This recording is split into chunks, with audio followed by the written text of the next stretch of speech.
Muito boa tarde. O Trilhas da Democracia desse 1º de agosto recebe o professor de Ciência Política da Universidade Estadual de Campinas, Armando Boito Júnior, já é um velho conhecido do Trilhas da Democracia, tem participado dos nossos programas, fazendo análises de conjuntura, sempre dando a dimensão do posicionamento das classes sociais, das frações de classe. Só que no dia de hoje, nós convidamos o professor Boito para fazer um diálogo sobre o neodesenvolvimentista, o projeto neodesenvolvimentista, a aplicação desse projeto neodesenvolvimentista no Brasil, durante os governos administrados pelo Partido dos Trabalhadores, enfatizando o que há de resistência nesse projeto em relação ao neoliberalismo e quais são os seus limites. Armando, seja muito bem-vindo mais uma vez ao Trilhas da Democracia, é sempre um prazer renovado recebê-lo aqui. Eu é que venho com muito prazer aqui, Marco, Carlos Eduardo, é um prazer falar com vocês, voltar ao Trilhas da Democracia e vamos então para a conversa de hoje, né? Eu estou ouvindo um som de fundo, não sei se isso está interferindo na. Eu vou. É porque eu esqueci de colocar o meu microfone. Eu vou providenciar agora, mas enquanto isso eu fecho o meu som. Eu só vou apresentar Carlos. Carlos vem acompanhando aqui, vem compartilhando comigo aqui a condução do Trilhas da Democracia. Tudo bem, Carlos? Boa tarde a todos, tudo bem? É sempre um prazer aqui participar, ainda mais com o professor Armando Boito. Então, vamos sair daqui com bastante conhecimento para poder divulgar aí para o pessoal. Bom, deixa eu só fazer um esforço rápido aqui, mas eu já vou enunciando a pergunta. Boito, nós nos encontramos na semana passada na conferência Materialismo Histórico no Rio de Janeiro, na Praia Vermelha, numa mesa que discutia, quer dizer, o painel que você participou, que nós nos encontramos, tinha como título 10 anos da deposição de Dilma Rousseff e do fim da Onda Rosa na América Latina. Estavam presentes os amigos Danilo Martuchelli, Sávio Cavalcante, estamos esquecendo de alguém, Nathalie Guilmo e a Ana Penido. E a Ana Penido, que eu ainda não tinha o prazer de ter conhecido. E na segunda parte da tua apresentação, a primeira parte nós já havíamos discutido aqui no Trilhas da Democracia, e o convite foi exatamente para você compartilhar com a nossa audiência. Eu acho que esse é o grande compromisso do Trilhas, né? Levar discussões que são feitas num âmbito mais restrito do mundo acadêmico, de determinadas organizações políticas, para um público maior, né? Então, o objetivo do convite, Boito, é te pedir que compartilhasse com a nossa audiência a análise que você faz de que o projeto neodesenvolvimentista ele representou resistências à hegemonia política do neoliberalismo, mas apresentando os seus limites. Então, eu te pediria para retomar e desenvolver, aprofundar, na medida do possível, essa ideia. O que houve de resistência, o que há de resistência no projeto neodesenvolvimentista e quais são os seus limites. Por favor, Boito. Então, Marco, eu caracterizo os governos do Partido dos Trabalhadores. Aliás, aqui vou fazer uma pequena explicação. Eu digo governo dos partidos dos trabalhadores para simplificar a conversa. Mas, na verdade, no Brasil, não existe governo de partido, no sentido que a ciência política muito bem caracteriza alguns governos dos países europeus. Por exemplo, agora, o primeiro-ministro da Inglaterra renunciou, vai ser eleito um novo primeiro-ministro. Quem vai eleger esse novo primeiro-ministro? O Labour Party, inclusive os sindicatos. O Labour Party quer dizer os integrantes do Labour Party, inclusive os sindicatos que são parte do Labour Party. Então, num país como esse, você tem um governo do partido, quer dizer, onde o partido tem uma influência muito grande no processo decisório. No Brasil, nós não temos isso. Nós temos os partidos do governo. Né? O governo estabelece uma linha, claro que avaliando a correlação de forças no Congresso, inclusive nas tendências majoritárias do partido ao qual ele pertence, no caso, o PT, mas não é um governo no qual o Partido dos Trabalhadores tem uma influência muito grande no processo decisório. Não é. Isso é assim com os governos do PT, foi assim com os governos do PSDB, e foi assim com o interregno Temer-Bolsonaro, né? Ou seja, tem um sistema político no Brasil no qual os partidos são mais fracos e o Executivo Federal tem uma capacidade decisória hipertrofiada. Né? Mas, então, feita essa longa ressalva, porque isso daí vai acabar tendo repercussão no debate, os governos de presidentes oriundos do Partido dos Trabalhadores, eu os tenho caracterizado como neodesenvolvimentista. O que significa isso? É claro que eu estou fazendo uma referência ao desenvolvimentismo clássico, aquele que teve vigência entre a década de 1930 e a década de 1980. E com o prefixo neo, dizendo que ele é inspirado na política, mas em coisas novas. E são coisas novas relativas à nova situação histórica. Essa não é uma caracterização consensual. Muitos caracterizam os governos do PT, ou particularmente o governo Lula III, como um governo neoliberal. Eu digo, olha, o Lula III é neodesenvolvimentista, embora o neodesenvolvimentismo esteja, na fase atual, neste terceiro governo Lula, em declínio.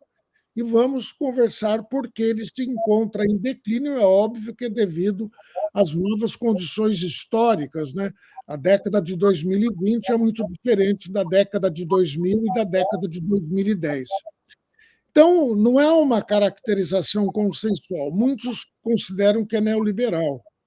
E tem uma série de argumentos para defender essa tese. Né? Então, lembram que o arcabouço fiscal estabelecido pelo Haddad, que de fato impõe limites aos gastos públicos na área social, né, na área do investimento produtivo, etc., e outros aspectos, a política monetária do governo Lula III.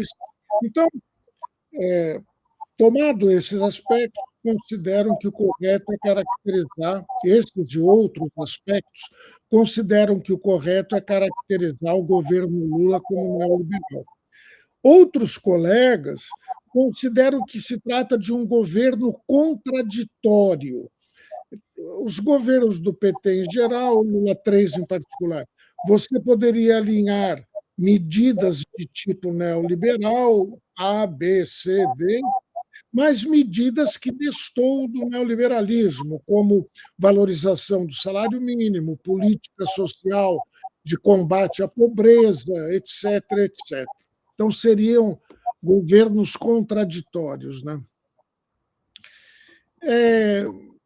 Assim, se você, à primeira vista, parece que essa segunda caracterização de governos contraditórios é uma caracterização mais justa. Mas eu digo, é somente à primeira vista, porque quando você começa a refletir melhor, a primeira questão que você deve se colocar é a seguinte: é possível um governo não ter uma linha de direção em sua política? Elas, é possível que um governo possa se manter durante 4 anos, ou, no caso dos governos do PT, já vai para 16, 17 anos, zigue-zagueando, tomando medidas contraditórias e zigue-zagueando? O governo, por definição, é a direção política do Estado. O Estado é uma instituição que coesiona a sociedade de classes e o governo tem que definir, dentro do capitalismo, uma estratégia de desenvolvimento capitalista coerente, estabelecer aquela linha. Não acho razoável imaginar que, durante anos e anos seguidos, um governo possa ficar zigue-zagueando. Muitas vezes se inspira naquelas poucas páginas do 18 Brumário do Luiz Bonaparte, do Karl Marx, mas se esquecem que o Marx escreveu no calor da hora se referindo a poucos meses de governo Bonaparte. Passado aquele momento de instabilidade e crise, o Luiz Napoleão III, já como imperador, ele teve uma linha muito clara de industrialização da França. Ele permaneceu fora de controle restrito de uma ou outra fração da burguesia, ele manteve uma autonomia, uma margem de manobra muito grande, mas ele definiu a linha de industrialização da França, né? Então, eu acho que essa ideia de governo contraditório, embora à primeira vista seja sedutora, ela é uma ideia difícil de ser sustentada, né? Por que eu considero que o governo é neodesenvolvimentista, né? É claro que tem um conceito de desenvolvimentismo. Eu só coloquei o sufixo neo na frente para indicar uma diferença muito importante, mas é uma linhagem, não é? Por que então, como caracterizar e por que caracterizar esse governo como neodesenvolvimentista? Primeira coisa, eu dizia, primeira coisa, definir o desenvolvimentismo clássico. Aí, vamos definir o desenvolvimentismo clássico. A definição corrente fala de uma ação do Estado, uma ação intervencionista do Estado, consciente, favorável à industrialização do país. Essa é uma definição muito corrente nos estudos de economia. Aliás, os textos recentes que se referem ao neodesenvolvimentismo ao desenvolvimentismo dizem: os governos do PT não podem ser considerados neodesenvolvimentistas porque eles não têm a característica básica do desenvolvimentismo, que é a política de industrialização. Pronto, Boito, me permita te cortar agora. Era exatamente essa a pergunta que eu te faria. Que tipo é esse de neodesenvolvimentismo com desindustrialização?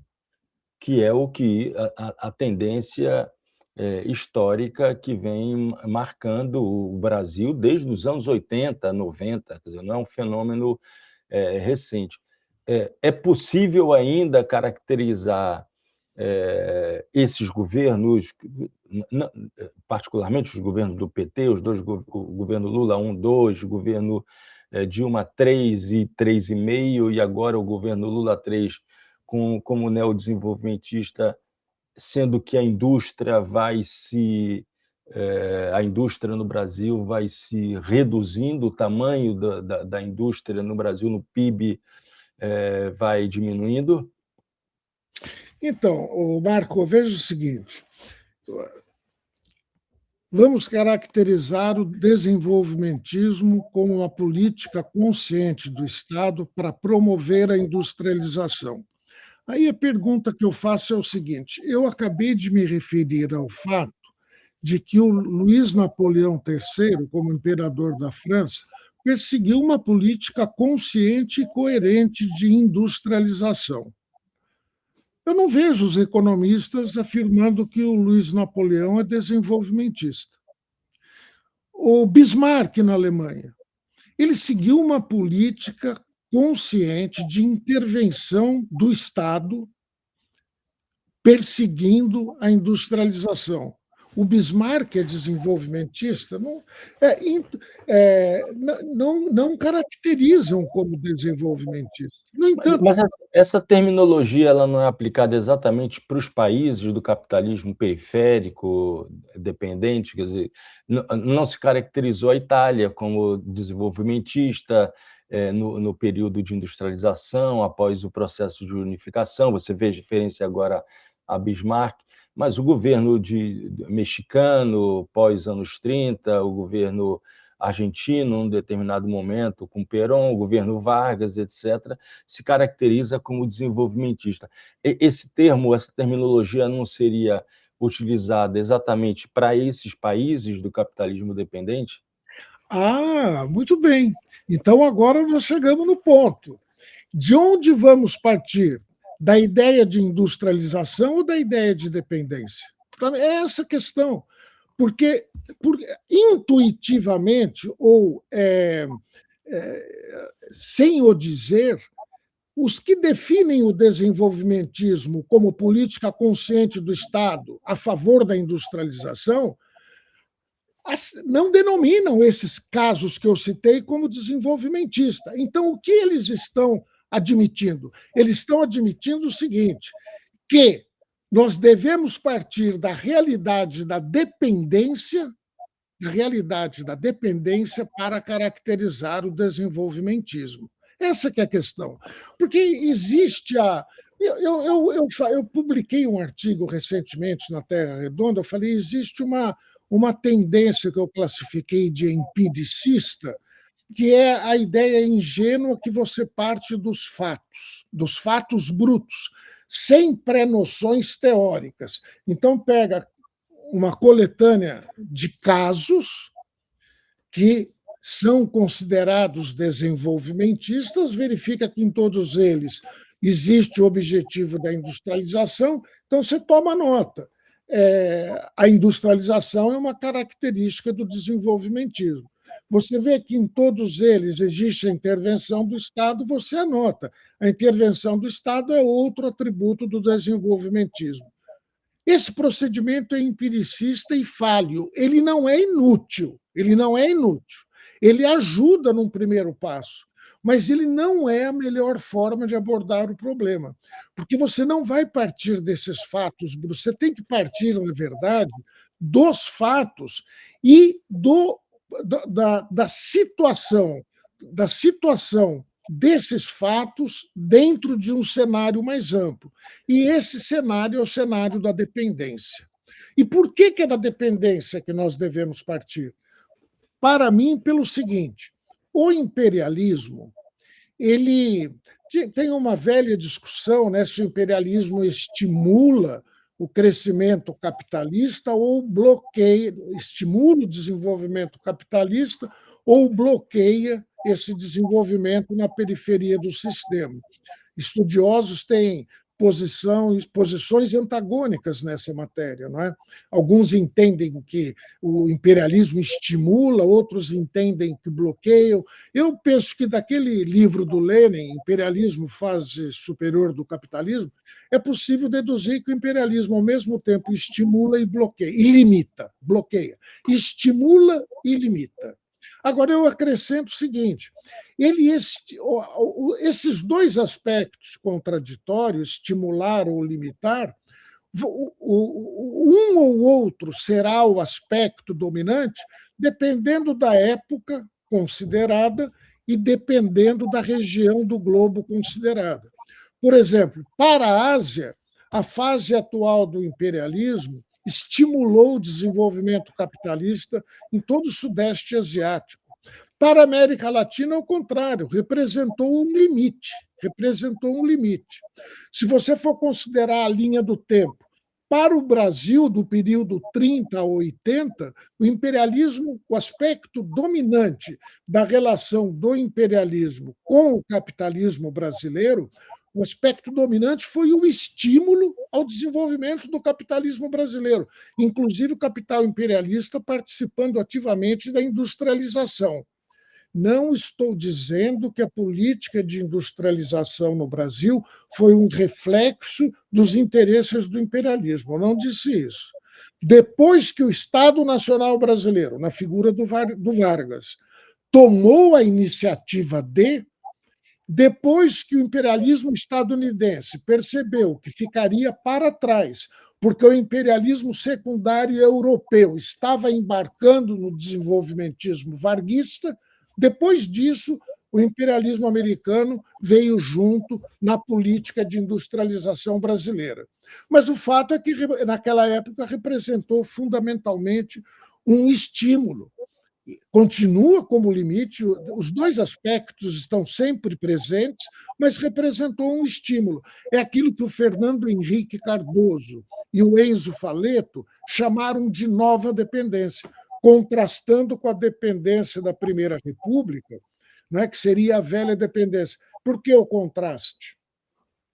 Porque na Primeira República, na 1889 a 1930, talvez o correto fosse dizer 1894, né, a posse do Prudente de Moraes, a 1930, porque durante os governos militares da Primeira República a coisa não foi tão clara assim, não havia um controle estrito da burguesia cafeeira sobre a política de Estado, né? Houve, inclusive, tentativas de industrialização. Então, mas voltando, de 94 a 1930, você tem um perfil do aparelho produtivo, um tipo de relação com o imperialismo que bloqueia o desenvolvimento, quer dizer, permite o desenvolvimento da produção agropecuária na América Latina, no caso do Brasil, o café, não é?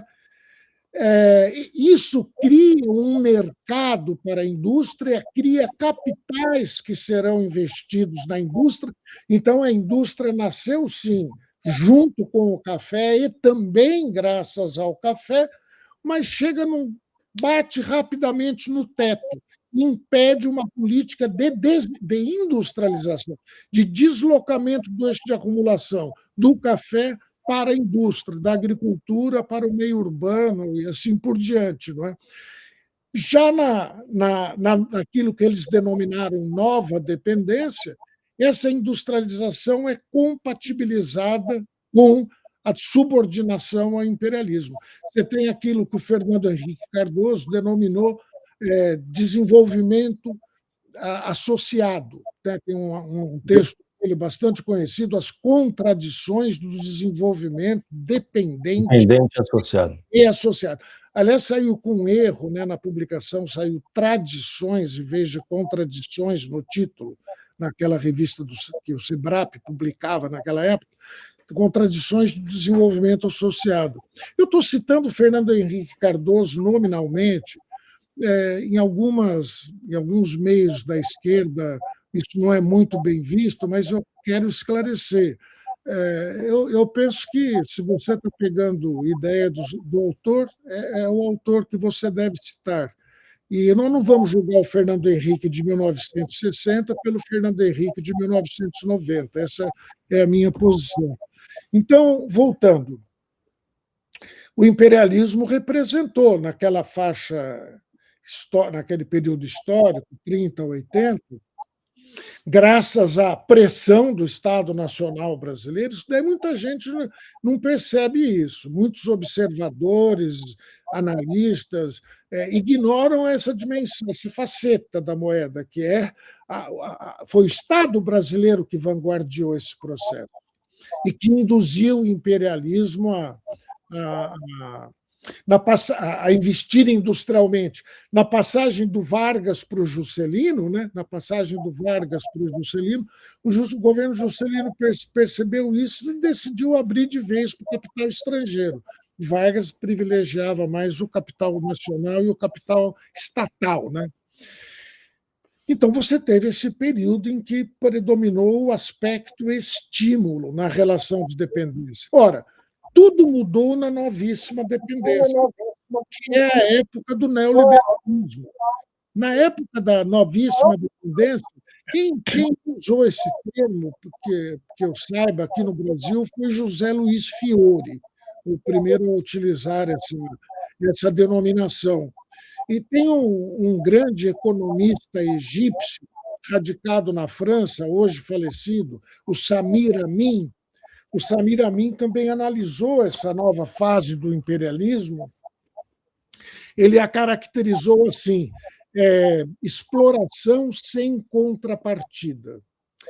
Querendo significar o seguinte: nós poderíamos dizer, trazendo a questão para o Brasil, de 1930 a 1980, o Brasil manteve sua dependência, relação de dependência com o imperialismo. E isso significava aquilo que sabemos: transferência de renda para o centro, pagamento de royalty, não é? Então, riqueza produzida no Brasil que bombeada para o centro do sistema. Nós nos mantivemos subordinados ao imperialismo, mas tinha uma contrapartida. Tinha uma contrapartida. E essa contrapartida era o quê? A industrialização, a criação de empregos, a urbanização, a modernização capitalista da economia e da sociedade brasileira. Então, era assim, mas você está dizendo que o imperialismo... Sem mexer nas estruturas agrárias, né? Sem mexer nas estruturas agrárias, concentrando renda, não é? Nós não estávamos ingressando no socialismo e nem num estado de bem-estar social, porque até os direitos sociais foram muito regulados no Brasil, né? Mas eu acho que é possível afirmar que tinha uma contrapartida. Agora, a partir da década de 90, não tem. A partir da década de 90, naquilo que alguns autores denominam novíssima dependência, você tem uma situação na qual a relação de dependência, a subordinação na relação de dependência, na subordinação ao imperialismo, predomina o aspecto limitação, bloqueio do desenvolvimento do capitalismo brasileiro. É esse o aspecto dominante na relação hoje. Muito bem. Agora vamos voltar ao que foi o desenvolvimentismo. O desenvolvimentismo foi uma política do Estado Nacional, na qual os sucessivos governos tentaram superar a antiga dependência, substituir a velha pela nova dependência, que significava internamente transitar de um país agrário para um país industrial, de uma economia cujo eixo era a produção de café, para uma economia cujo eixo era a indústria. Ou seja, a transformação tem duas faces, interna e externa, que estão intimamente ligadas, uma à outra, não é? E esse desenvolvimentismo, portanto, reformulou os laços de dependência. O Brasil deixou aquela antiga divisão internacional do trabalho, na qual o Brasil se especializava na produção de produtos primários e importava produtos manufaturados. Essa antiga divisão internacional do trabalho foi superada. O Brasil continuou importando bens industriais mais sofisticados, principalmente máquinas e equipamentos, limite que o governo Geisel tentou superar com o segundo PND, segundo Plano Nacional de Desenvolvimento, e não foi bem sucedido, não é? Mas grande parte do que era importado no que diz respeito a bens manufaturados passou a ser produzida internamente. Então, você está reformulando os laços de dependência.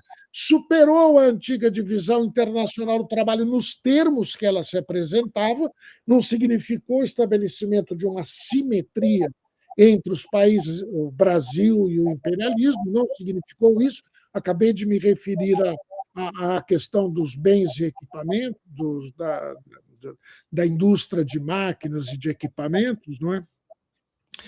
Mas mudou, reformulou os laços da dependência. Boito, deixa eu passar a palavra para o Carlos fazer a sua pergunta. Eu acho que eu estou falando demais, mas deixa eu só dizer uma coisa. Eu acabei não falando o que é o neodesenvolvimentismo. Eu queria, pelo menos, pedir para falar um minutinho, eu falo isso.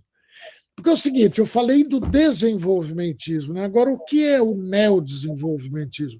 Eu tentei explicar em alguns textos que eu escrevi. É uma retomada. Primeiro, estamos num país dependente. Só falamos em desenvolvimentismo, neodesenvolvimentismo, só se aplica para países dependentes pelas razões que tentei expor. O neodesenvolvimentismo ele é uma retomada da política desenvolvimentista, mas algo muito menos ambicioso.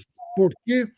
Porque o objetivo do neodesenvolvimentismo não é sequer mudar os laços de dependência.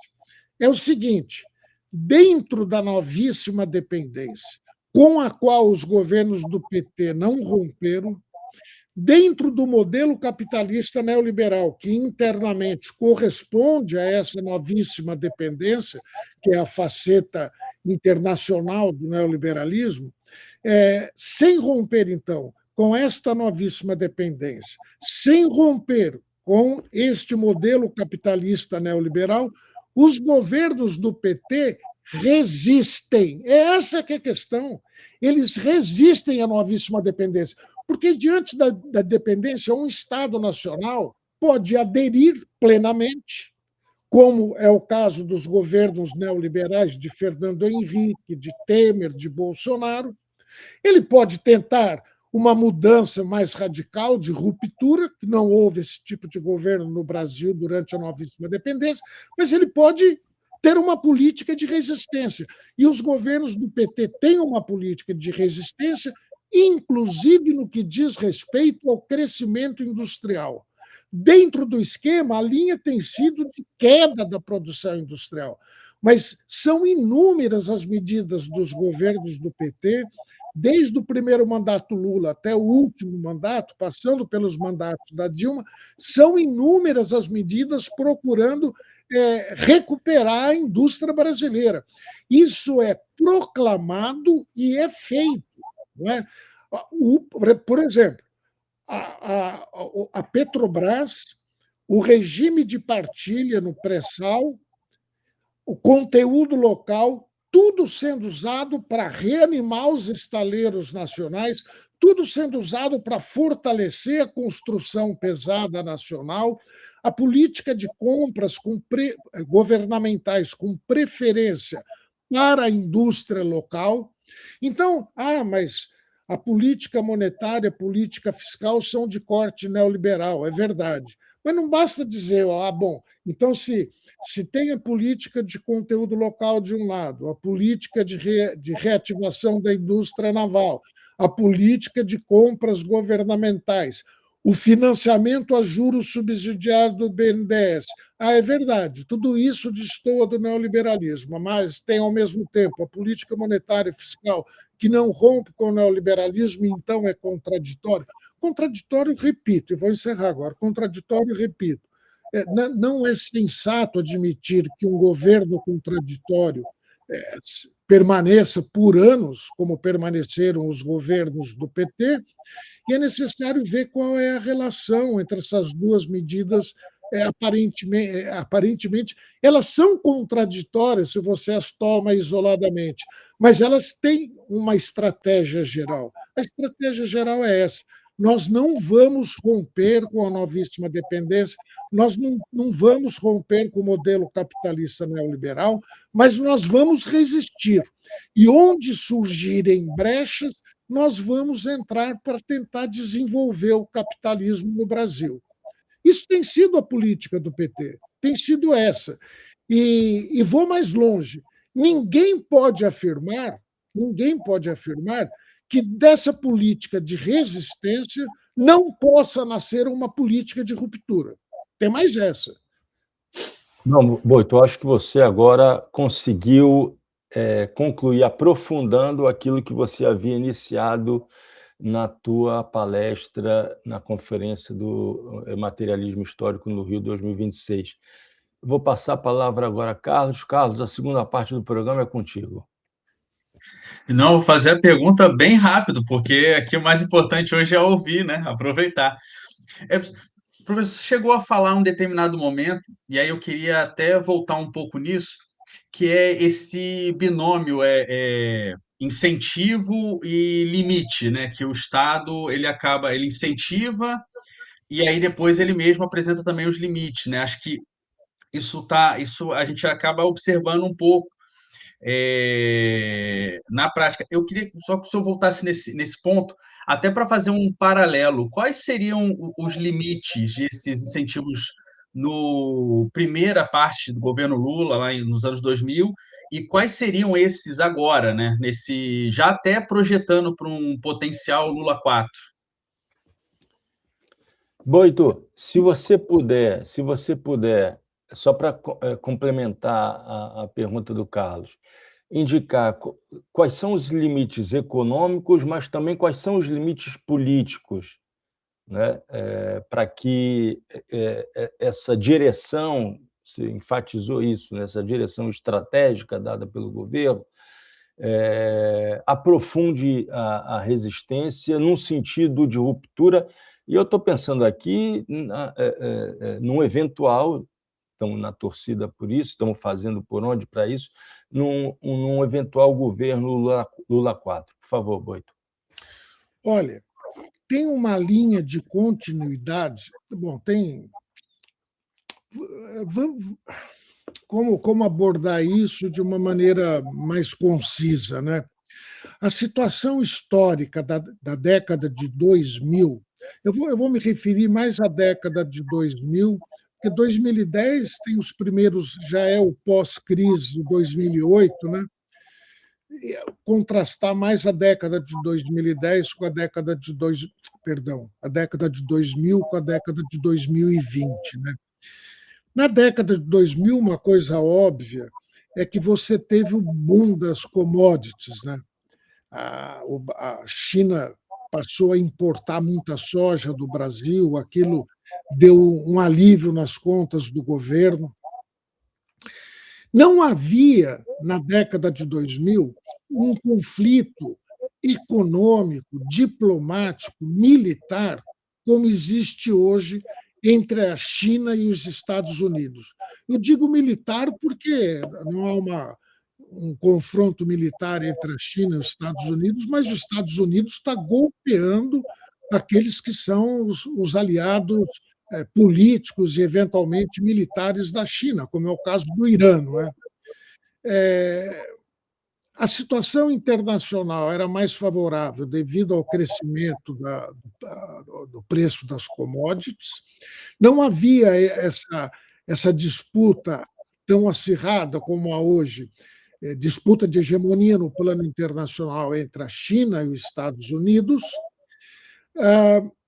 Internamente no Brasil, a burguesia industrial e o movimento sindical eram muito mais ativos do que são hoje, muito mais ativos. Se você fizer uma análise do governo Lula 1 e 2, o governo Lula 1 e 2 trabalhou juntamente com a Fiesp.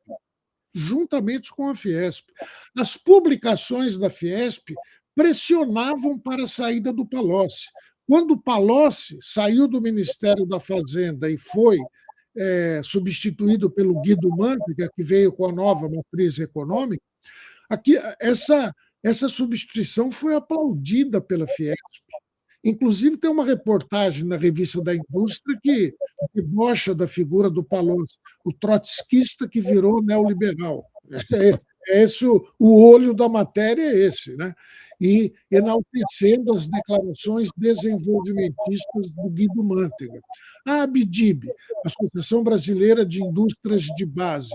A Associação Brasileira, quando a Folha de São Paulo, o Estadão, o Globo escreviam um editorial atrás do outro contra a gastança do Lula com o BNDES, o que a Associação Brasileira de Indústrias de Base fazia era o oposto, aplaudia e pedia mais. O Sinaval, que é o sindicato dos fornecedores da Petrobras e da indústria naval, aplaudia e pedia mais.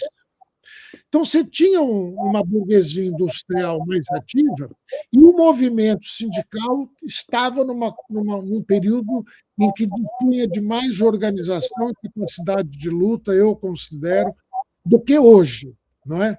Muitas e muitas manifestações conjuntas entre industriais e sindicalistas. Não sei se vocês têm memória disso, mas isso não foi só em São Paulo, foi em São Paulo, no Rio, Belo Horizonte, Porto Alegre, Bahia. Você tinha manifestações chamadas conjuntamente por sindicatos e federações da indústria contra a política de juros do Banco Central, em defesa do emprego, contra a recessão, etc. Então, você falou das condições políticas, né? Se você for examinar hoje, a situação também nesse terreno é diferente, porque, como eu disse, o sindicalismo está mais fraco e a indústria perdeu força, né? Entre a década de 2000 e a década de 2020, muita água passou debaixo da ponte. Então, grande parte, a indústria se transformou, houve deslocalização até aqui para o vizinho Paraguai, não é? Algumas indústrias foram cada vez mais dependendo da importação, algumas se tornaram até importadoras dos produtos que antes produziam no Brasil. Então, passam a ter um interesse, inclusive, na abertura comercial, porque querem importar barato, na valorização do real, porque querem importar barato, né? E não mais interesse numa proteção do mercado interno. Não é? Então, do ponto de vista do apoio social, essas duas forças, que eu chamava de frente política neodesenvolvimentista, essas duas forças que foram ativas e muito importantes para sustentar o Lula 1 e o Lula 2, hoje estão mais debilitadas, né? E o Lula, principalmente a partir do segundo mandato, ele foi deslocando a sua base social principal do movimento de trabalhadores organizados para os trabalhadores da massa marginal, com a sua política social de transferência de renda, fundamentalmente, né? O benefício de prestação continuada, não é uma criação do governo Lula, é da Constituição de 88. Mas o governo do momento pode boicotar ou estimular essa política. Os governos neoliberais sempre boicotaram, é a coisa mais fácil. Basta você pedir sucessivos recadastramentos. Se qualquer um de nós tem dificuldade de entrar no site da Receita Federal para fazer uma demanda relativa ao imposto de renda, imagina o camponês do interior do Nordeste, um trabalhador da periferia de uma grande capital, não é? Então, basta isso. O governo não ter campanhas publicitárias, campanhas de divulgação de direitos. O leque de opções para você fazer com que um direito constitucional não se torne efetivo é relativamente amplo, Boito. É isso mesmo, Marco. O problema é geral e você esclareceu bem. Existem muitos recursos para esvaziar um direito constitucional. Tanto é isso que tem muitos que são esvaziados, né? São fictícios, né? Como é o salário mínimo, né? Que deveria estar na casa dos R$7.000. Então, o estímulo ao usufruto, vamos usar essa expressão, então, né, Marco? O estímulo ao usufruto do BCP, o Bolsa Família, agora o Gás do Povo, programa de cisternas, não é? Então, ele, com essas políticas de transferência, luz para todos, com essa política de transferência de renda e de ampliação dos serviços públicos para as populações empobrecidas, para esses trabalhadores da massa marginal, o Lula foi deslocando a sua base social principal. Eu acho que a base principal do lulismo hoje são os trabalhadores da massa marginal. Mas esses trabalhadores, eles só intervêm na luta política a cada 4 anos, só intervêm na política nacional a cada 4 anos, depositando o voto na urna. Eles não têm eles têm alguma organização, MST, movimento de desempregado, movimentos populares que existem nas favelas, mas isso tudo pega uma fatia muito pequena desses trabalhadores, muito pequena. A grande massa não é organizada, não é? E só intervém na política nacional votando a cada 4 anos na eleição para presidente. Isso daí aumenta a debilidade do lulismo. Tanto é que, quando a Dilma foi deposta, isso tem consequência. Quando a Dilma foi deposta, os grandes beneficiários, eu diria os principais beneficiários da política social dos governos Lula e Dilma, não saíram às ruas defendendo o mandato da ex-presidenta. Não saíram, porque não estão organizados, não são educados politicamente. O PT estabeleceu com eles uma relação que eu caracterizo, recorrendo a um termo que não é bem visto por uma parte da esquerda, eu caracterizo como populista. Não populismo no sentido que aparece no editorial do Globo ou do Estadão. Aí é o demagogo enganando uma massa ignorante. Não é disso que eu estou falando, é só a palavra que é a mesma. Eu estou falando de um reformismo superficial sem organizar as bases. Porque não adianta só fazer política social, isso não leva à educação política. Se você recebe transferência de renda, serviço público, bom, grande parte vai identificar que isso veio do governo do PT e vai depositar o seu voto no PT. Mas não é automático e não é geral. Uma parte pode atribuir ao fato de ele ter, como todo mundo sabe, pagou o dízimo à igreja e Deus foi fiel, recompensou, né? E ele melhorou de vida. Isso é uma explicação que existe, uma explicação muito corrente nas igrejas pentecostais para a melhoria de vida promovida pela política social do Partido dos Trabalhadores. Então, não basta a política social, tem que organizar e educar politicamente. Isso o PT não fez e não faz, infelizmente. Não fez e não faz. E é por isso que a não defendeu o mandato da Dilma, como eu dizia, né? Então, só para não me perder, eu falei das relações internacionais, das mudanças na ação das classes internamente. Diga, o Marco, da diferença, né, entre 2000 e 2020. Boito, a gente tem 10 minutos aí pela frente e eu não queria perder a oportunidade. Eu acho que esse é um debate que vai começar a ser travado a partir do próximo ano, e tem que ser travado no início do próximo ano, sempre pensando na vitória de Lula nas eleições de outubro, nas eleições de daqui a 2 meses, né? Que é o que será das esquerdas após o fim do lulismo. Um lulismo com ou sem Lula, não é? Pensando aqui que Lula, como todos nós, terá um fim, seja um fim de retirada do cenário político frontal, não é? Seja, todos nós não queremos isso, do seu falecimento. Eu acho que você tocou em 2 pontos que eu considero fundamentais para pensar essa esquerda pós-Lula e que siga para além do neodesenvolvimentismo, explorando a sua resistência, que é, por um lado, um reformismo forte, não é? E, em segundo lugar, um trabalho ideológico de organização das várias frações da classe trabalhadora. E o reformismo forte necessita, e eu gostaria de ouvir a tua opinião acerca disso, o declínio da taxa de juros no Brasil e uma modificação na política de teto de gastos.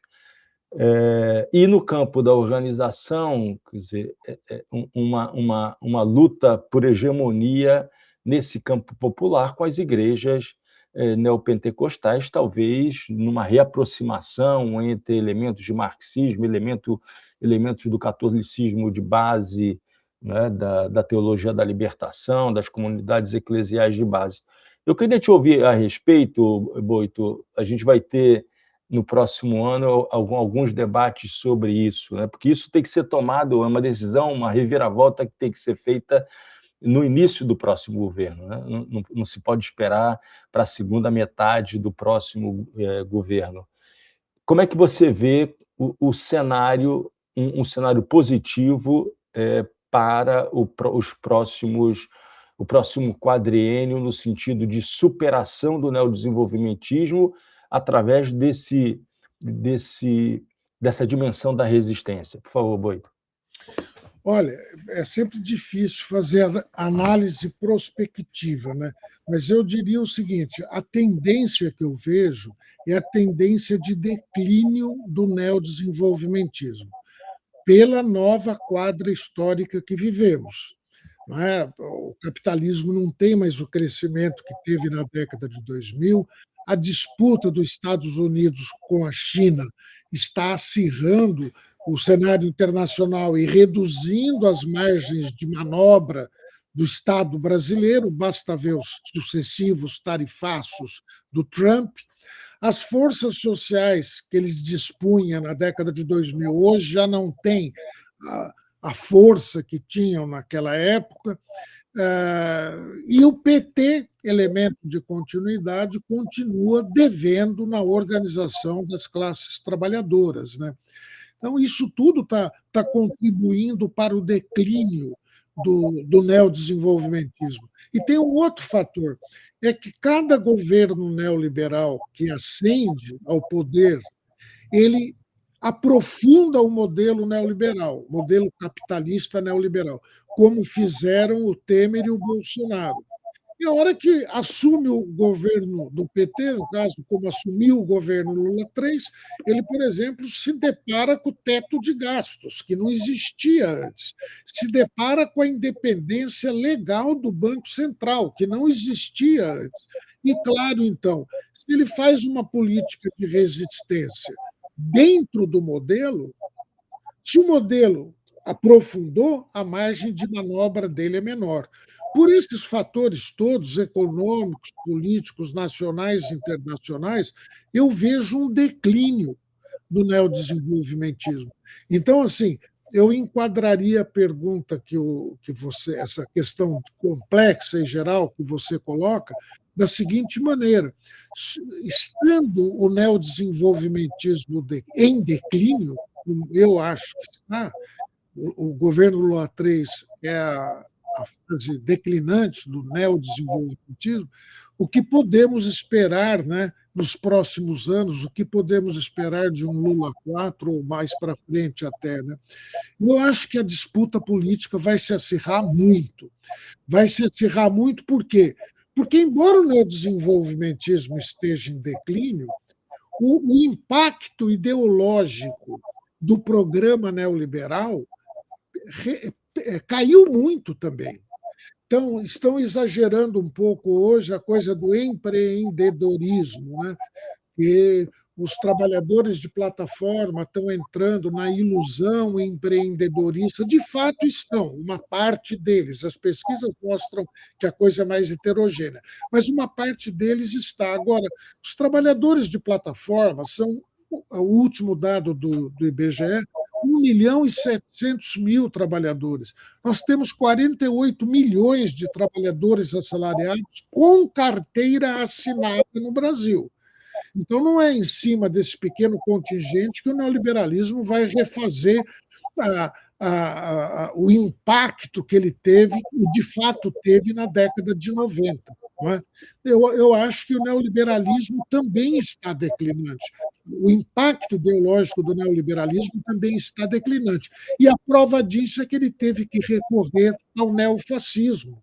Recorreu ao neofascismo, porque o candidato neoliberal de 2018 teve 5% dos votos no primeiro turno, não foi para o segundo turno. E a grande burguesia financeira internacionalizada largou o Alckmin e foi para o Bolsonaro, já antes do primeiro turno.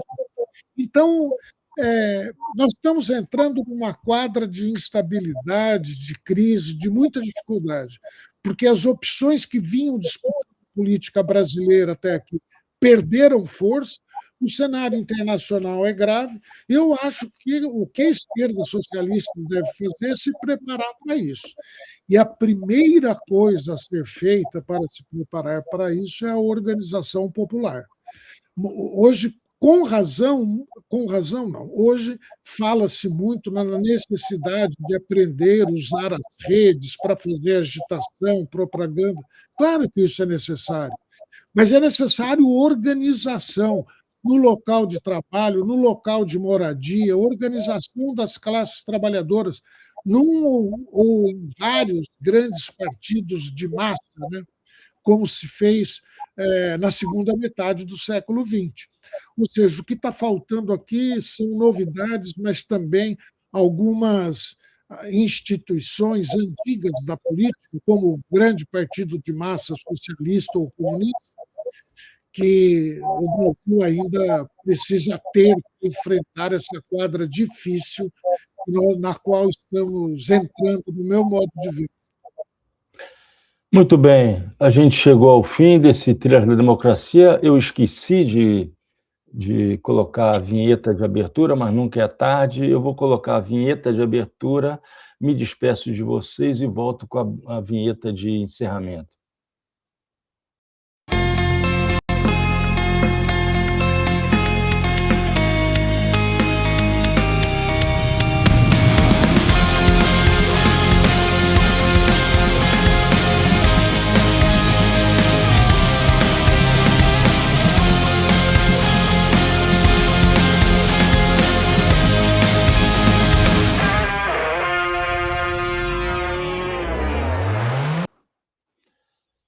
Boito, um grande abraço, muito obrigado por mais uma vez ter aberto um espaço na tua agenda para esse nosso diálogo sempre muito frutífero. Carlos, muito obrigado pela tua participação. Armando falou do trabalho em plataforma. Amanhã, não percam, amanhã, domingo, às 15 horas, mais uma entrevista decorrente das mesas da Conferência Materialismo Histórico no Rio 2026, que foi uma mesa coordenada pelo professor Ricardo Antunes. E então, amanhã, haverá um Trilhas da Democracia com um pesquisador de sociologia, um pós-doutorando em sociologia da Unicamp, Marco Gonzalez, e o diálogo vai se dar exatamente em torno da gestão algorítmica do trabalho e a plataformização. Não percam. Grande abraço, Armando, grande abraço, Carlos. Agora entra a vinheta de encerramento.